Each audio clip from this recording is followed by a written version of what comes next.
For more on today's market action, I want to bring in Ghabour, who is the author of The Common Sense Bull, and he is, of course, the co-owner of Key Advisors Group. Thanks so much for joining us today, Eddie. Thank you for having me. So as we just recalled, now it seems to be volatility is the name of the game.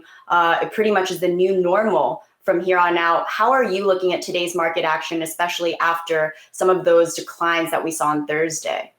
So I think the action that we're seeing today is very similar to what we saw on Friday, which is what we're going to continue to see, in our opinion, over the next few weeks because of the amount of uncertainty that's out there. So we had the quick snapback that far exceeded our expectations on the upside. And now we're in this range now that I think we're going to stay in because of the outbreaks of the virus, some of the China concerns that are rearing its ugly head again.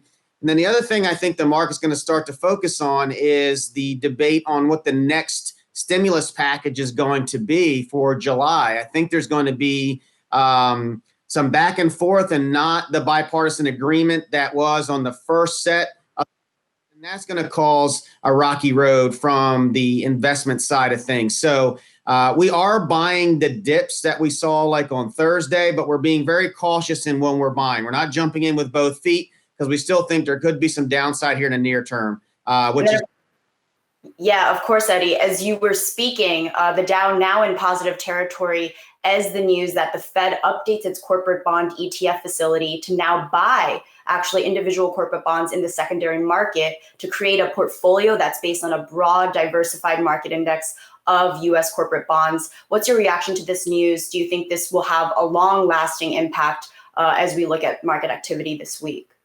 So I think the one thing the market has really going for it over the next couple of years, as I pushed out in our notes, is the Fed is going to be more accommodative than they ever have been. Now, we can create asset bubbles long-term from this, as well as the amount of debt that's a concern for us. But in the interim, the Fed is giving green light for risk assets, whether we like it or not in regards to the disconnect with Wall Street and Main Street. The bottom line is it's a green light in regards to risk assets, which is why we've said to buy the dips, because the Fed has pretty much said they're going to do everything and anything they can within their powers to support the markets.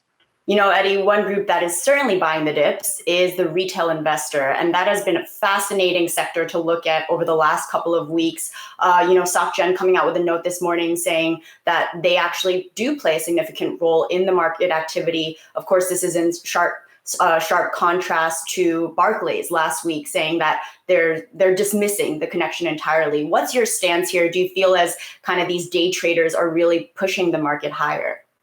You know, I think they absolutely are having an impact. What I worry about on those day traders are the types of stocks they're speculating on.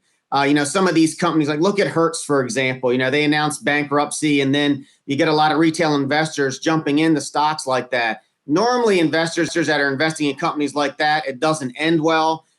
We would rather invest in companies with good, strong balance sheets. They don't move as much as those high speculative plays. So my concern for the retail space is them going in as an uninformed investor for some of them and buying these really speculative companies, because normally that does not end well. Yeah, I mean, that's to your point, though, they are buying the dip, right? And there is more increased risk appetite to a certain extent. So hopefully this could democratize sort of access to market activity during this period of time.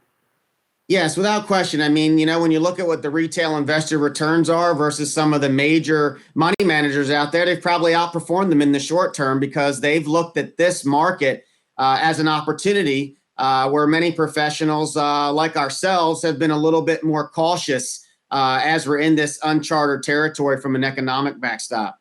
Thank you so much, Eddie Ghabour, for joining us. You're the co-owner of Key Advisors Group. Stay safe. Thank you. You too.